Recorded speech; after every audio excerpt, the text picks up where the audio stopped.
It's like when I was up in Durham, my family was in Luton, and I'd get accumulated visits. If you save up 3 VOs, you can go to a prison closer to your home. I went to Bedford. I lasted 2.5 weeks. I was supposed to be there 28 days. They found a bit of puff in my pocket, and I used to be really cheeky on the strip searches and stuff like that. And mate.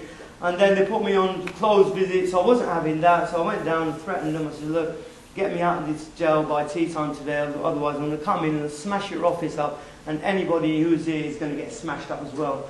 So, so they took me down to segregation block, and I had a visit the day after, 2 days after that. I had an adjudication for the puff. 2 days after that, I had a visit of her sister-in-law, and it was the first time I'd seen her since her daughter died. Her daughter was 3 years old, and you know, she always had problems. And I was behind the screen and everything, and I was heartbroken. She was showing me pictures of the baby, you know, like the day before, taken in the hospital, the day before she died. So I was saying to my sister-in-law, I'm going, look, I can't handle this, yeah. You're going to have to go, do you know what I mean? So I sent them away, and then all I want to do now is get back to the cell.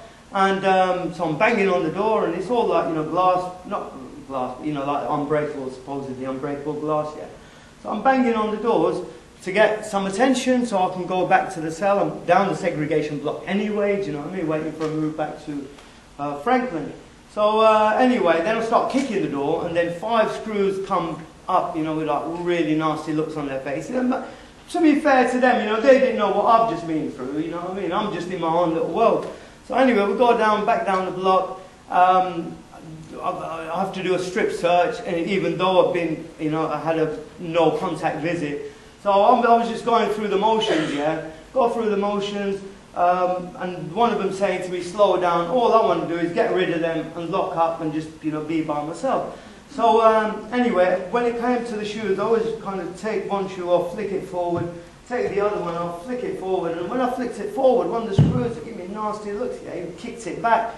So I've kicked it back at him, he stepped forward, I punched him, they've all jumped me, tried to break my tendons and everything, because you know, they put you on the control and restraint holds. Anyway, they've got 5 of them are on me now, got me chickened up like this, trussed up, take me into a strip cell, yeah, and what they do, they lie you down, they rip your clothes off, yeah, in the strip cell, and then, cause the way they get your legs and your arms so one of them can hold you, and then they all run out and shut the door behind them.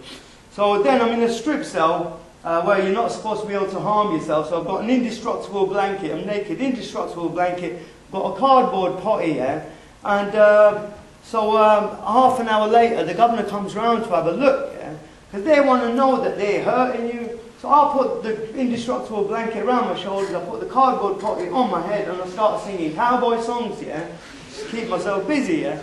So anyway, the governor comes back, and he has a look through the spile, and I see him just shake his head like and then half hour later, they just put me back in my own cell. And the next day, I got done for assault, blah, blah, blah, blah, blah. I had 56 days, no private cash, 42 days, no canteen. All sorts of kind of, whatever they could give me, 14 days cellular confinement, all of that. And next day, shipped me back up to Franklin, and he said, we won't be having you back here again. And I'm going, well, why don't you just ban me from all your jails? I like that one. So anyway, so that was my story about Bedford. Anyway, in the end,